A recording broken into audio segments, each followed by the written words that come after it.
Minsan, hindi maiwasan, dumadating po talaga yung panahon na yung imumukbang ko hindi sumasang-ayon sa pagkakataon. Katulad nga po yan, nakasalang pa. Kailangan kasi niyan slow cooking para maluto siya ng mabuti. Time check. Ayan po, alas 10:30 na ng umaga. Medyo nakakaramdam na ho yung aking sikmura. Hindi ako pwedeng malipasan ng gutom. Kaya naghanda na lang ako kung anong makikita ko sa kusina. Lord, we thank you for this blessing. Pagpalain po pa sa ganun magsilbi lakas sa aking pangatawan. In Jesus' name, Amen. Tira po namin kaninang umaga, nilagang baka. May mga ilang gayat pa. Nilagyan ko na lang ng sabaw. Dagdag na sabaw at saka repolyo. Ayos na.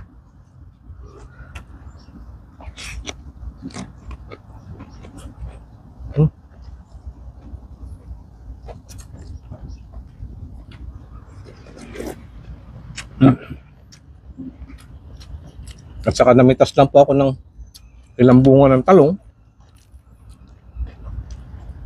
Pinakito ko lang para may pandagdag ho.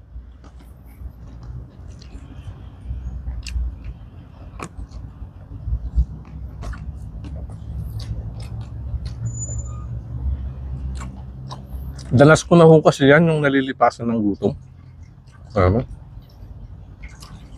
Sabay babanat ako ng mukbang. At sakit kong sa sikmura. Ang hapdi.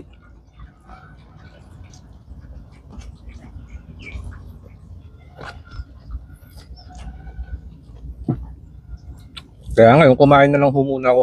Saglit. Alas 10. Kung makapansin nyo, kaunti yung kanin ko. Kasi mamaya mga alas 3, gutom na naman ako. Yan naman po yung aking itutuloy na kukunan ng video.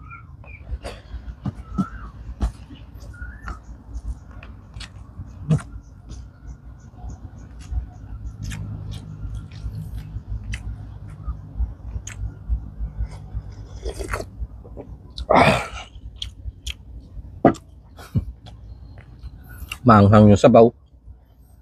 Mainit yung aking likuran. Ayan, makikita nyo naman po. Uling kasi, niluto ko sa uling dahil kailangan yung dahan-dahan.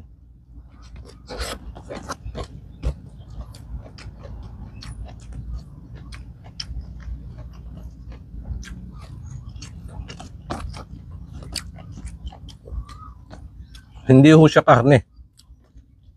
Pero ang tansya ko dyan, kailangan ko siyang pakuluan ng kahit 2 hanggang 3 oras.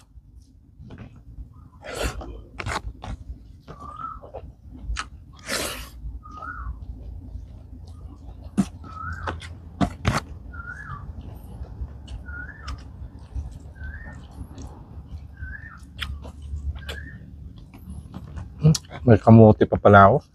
Kalimutan ko kumuha ng talbos. Ang kamote. Hindi ko na naisip kasi meron na nga akong dahon na repolyo.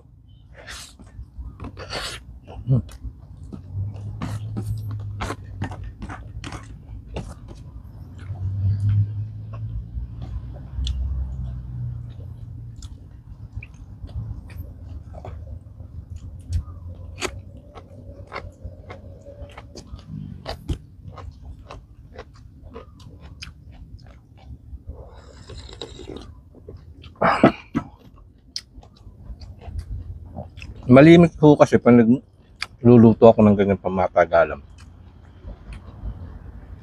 Sa hapon pa lang inihanda ko na.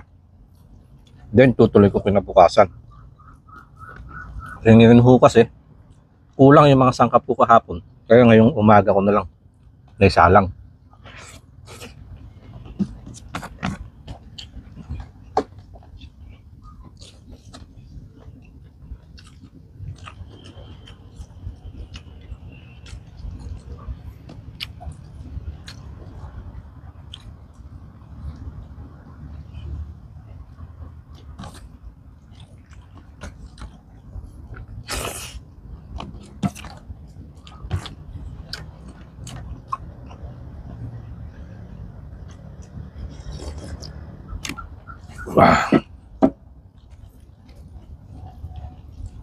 Mabilisan.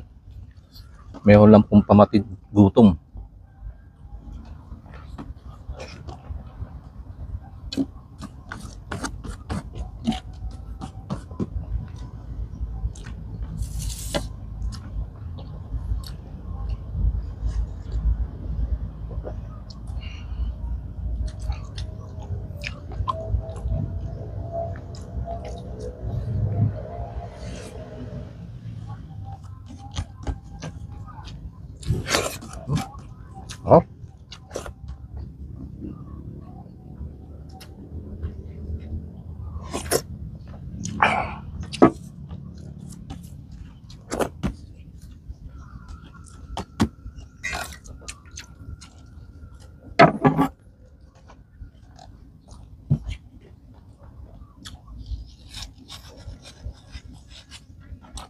Dessert po tayo ng mangga.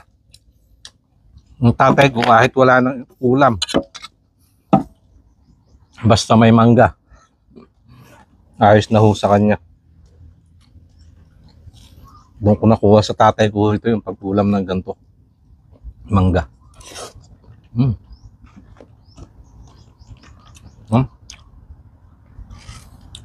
Dilaw na dilaw. Tamis. Parang pinahinog ho sa sukal.